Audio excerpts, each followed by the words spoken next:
Eh bien, salut à tous, c'est Blackass, accompagné de Ghost. Aujourd'hui pour un nouveau tutoriel, donc le troisième de la température qui se réalisera sur ce PC portable, Asus GW...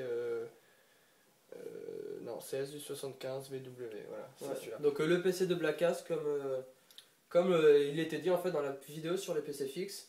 Et donc aujourd'hui en fait on va vous expliquer un petit peu le même principe que sur la vidéo sur les PC fixes, donc comment en fait améliorer le flux d'air et donc améliorer aussi pour gagner en fait des degrés sur vos processeurs pour éviter que ça chauffe, comme je l'ai dit dans la première vidéo, qui peut en fait arrêter votre PC ou endommager votre PC.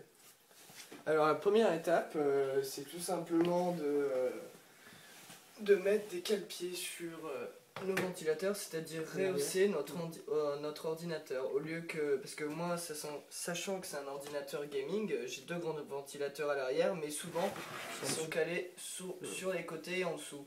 Et il faut rehausser, donc acheter, donc ouais, en plus ça, moi je les ai plus, je les ai perdus. Donc c'est des petits cale-pieds qu'on met là pour rehausser notre ordinateur et laisser passer de l'air en dessous. Des cale-pieds d'environ 1,5 cm, ça suffit pour avoir un bon flux d'air. Et ça coûte moins de 2 € en magasin, Ouais, c'est vraiment pas cher, des petits cale-pieds, voilà.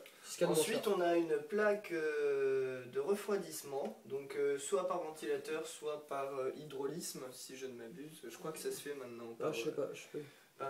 water cooling. Water cooling, ouais.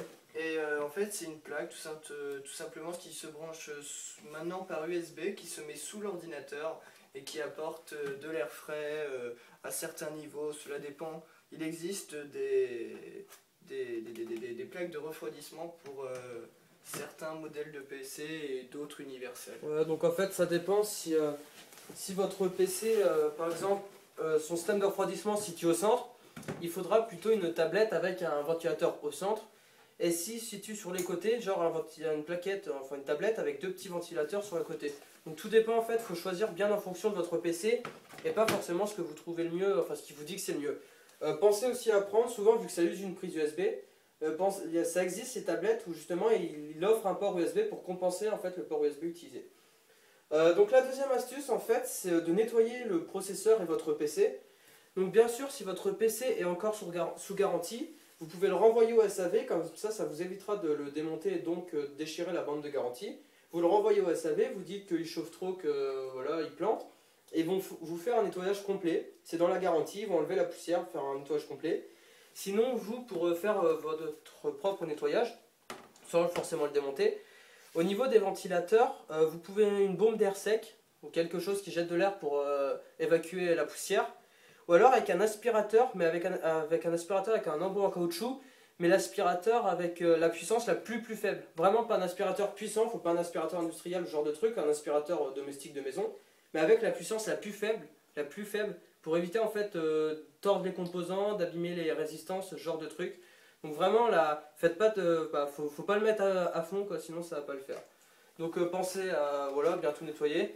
Et si vous pouvez, si vous êtes un petit peu bricoleur, que vous pouvez démonter votre PC et que bien sûr il est plus sous garantie, pensez souvent pour démonter les PC, hein, voilà, vous enlevez le clavier, enfin pour avoir accès en fait à tout ce qui est carte mère, processeur et ce genre de trucs, pensez à tout nettoyer en fait, tout ce qui est le système de refroidissement à l'intérieur. Donc ensuite Blackass va vous expliquer par rapport à la pâte thermique. Donc non, il va pas expliquer par rapport à la pâte thermique. Non. Voilà, donc il s'y connaît pas trop, mais en gros la troisième petite astuce c'est de changer la pâte thermique. Ça c'est vraiment genre dès que votre PC est plus sous garantie, que vous pouvez le faire vous-même. De la pâte thermique ça coûte vraiment pas cher, ça coûte 7 €. Une bonne marque c'est de la Arctic Ceramic 2. C'est de la bonne pâte thermique et pas très chère. De toute façon entre une très bonne pâte thermique et une bonne pâte thermique il n'y a pas de différence pratiquement. Il n'y a que 2-3 degrés donc c'est pas énorme. Et donc pareil entre le processeur et le système de refroidissement, changer la pâte thermique comme sur un PC fixe. Après il y a plusieurs autres petites astuces comme utiliser un PC par exemple comme là vous pouvez le voir sur une table et non pas sur une couverture. Pour une couverture en fait ça bouche les aérations et donc ça empêche l'air frais de circuler correctement. Donc voilà, utilisez-le sur une table et évitez de l'utiliser par exemple en plein été, genre en pleine chaleur, parce que bien sûr l'air est chaud et donc votre PC pareil ça lui plaît pas.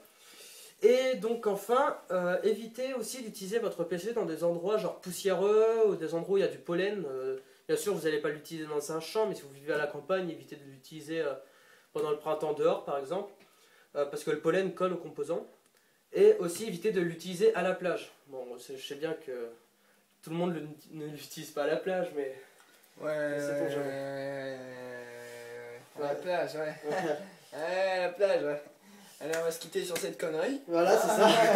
Donc un grand merci à tous. On a regardé tout simplement notre nombre de vues, notre nombre d'abonnés qui ne fait qu'augmenter. Qui ne fait qu'augmenter, donc on vous remercie, voilà un grand petit merci, remerciement. voilà. Et j'espère que ça va continuer. Nous, on va continuer à faire de nouvelles vidéos. Vous verrez. Exactement. Et aimez notre page Facebook pour être au courant de nos actualités. On va ajouter Surtout plein d'informations.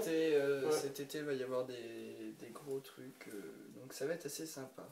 Bon, bah j'espère que cette vidéo vous aura plu. Et puis bah moi je vous dis à la prochaine. À la Bye. prochaine, allez, salut!